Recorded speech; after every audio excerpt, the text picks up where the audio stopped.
Olá, queridos, tudo bem?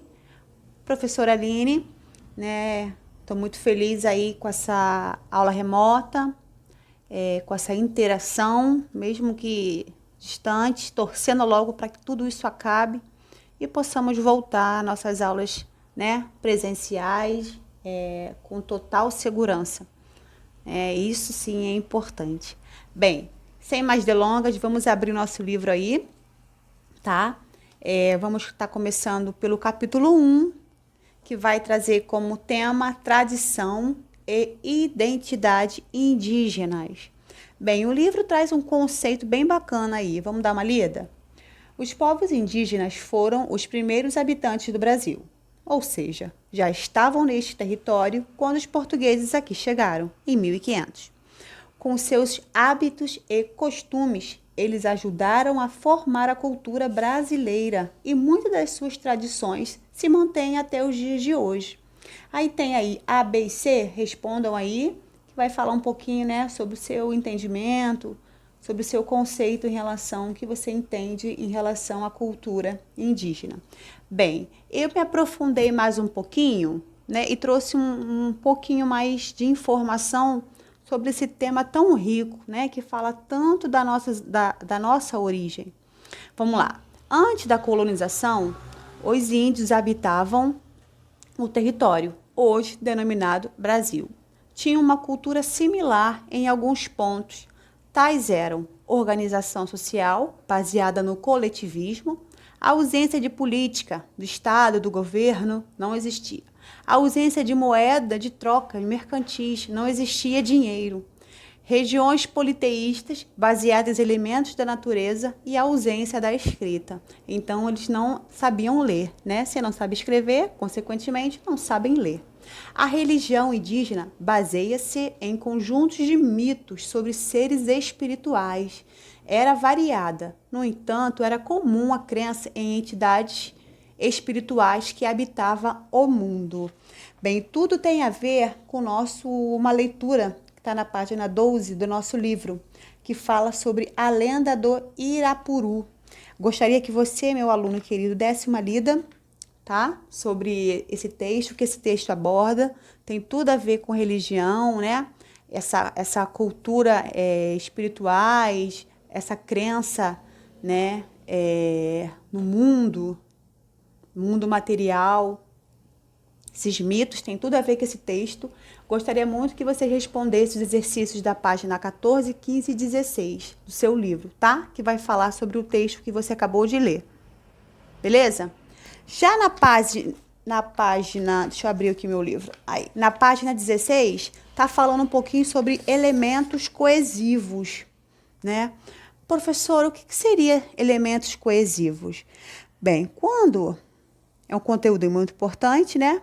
Pois o elemento coesivo, ele está entre a gramática e a interpretação de textos, né? Elementos coesivos têm a ver com a coesão, porque ela é tão importante, porque ela vai cuidar do processo de conexão do seu texto.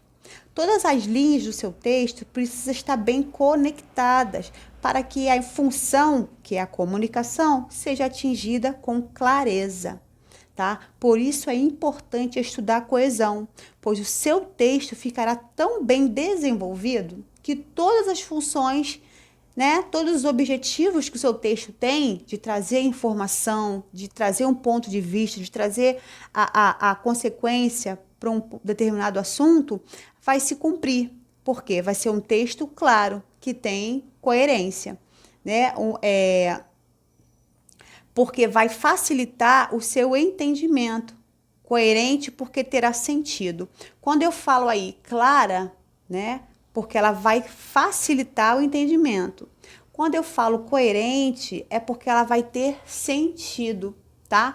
Quando eu falo assim, ganhamos na loteria, mas estamos felizes.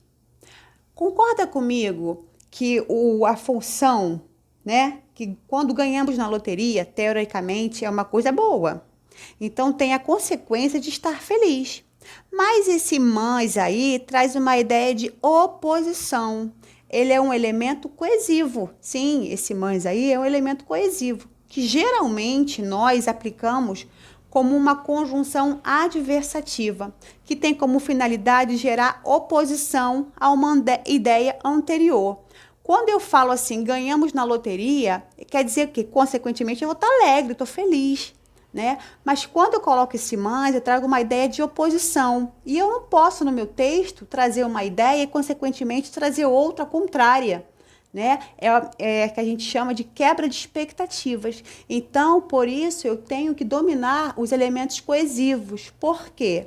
Porque ele vai trazer um desenvolvimento, ele vai trazer, como eu disse, uma conexão, né, coerente para o meu texto. Aí, no caso, eu poderia usar um conectivo, sim, mas qual, professora? Poderia usar conectivo E.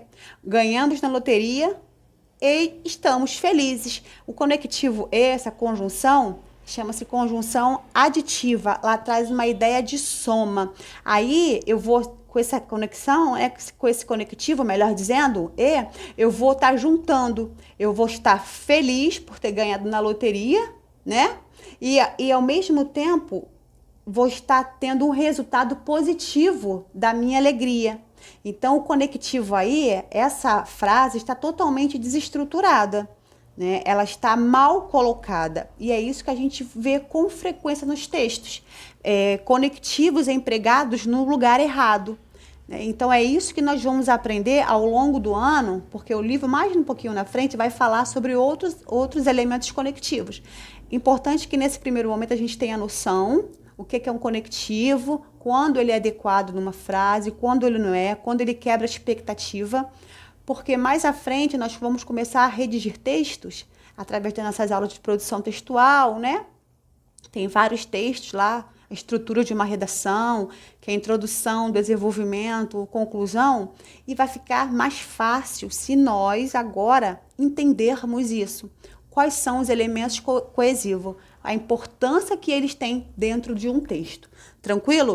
Aí também tem aí os exercícios da página 17, 18 e 19 do seu livro também. Eu gostaria que vocês fizessem, por favor. Tranquilo?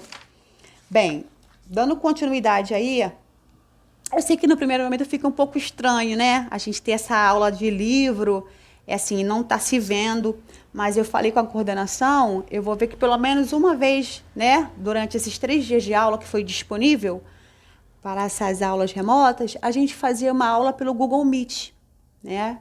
A gente bater um papo, tirar as dúvidas, vocês verem um pouquinho da professora, a gente tem essa aula interativa mesmo através da internet, né? Através do Google Meet. Mas eu acho também que é super válida nesse momento. Eu tenho certeza que será um momento breve, um momento passageiro, tá? Bem, lá na página... Aí, deixa eu abrir o meu livro. Na página 22, né? Na leitura 1, nós lemos sobre o mito, né? Que vai falar sobre a lenda do Irapuru. Já na página 22... traz uma lenda indígena sobre o surgimento do pássaro Irapuru. Agora a gente vai ler o relato pessoal do indígena Iaguaré, né? Que poderá conhecer um pouquinho sobre o seu modo de vida. Então, façam essa leitura da página 22, tá? E 23 e respondam aí os exercícios da página 24, 25 e 26. Tranquilo?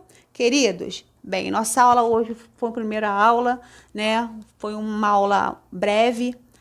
Acredito que as próximas aulas já entram mais aqui no livro de verbos, né? Que é uma matéria muito importante. A gente vai ter mais profundidade. Mas eu queria agradecer desde já a presença de você na minha aula.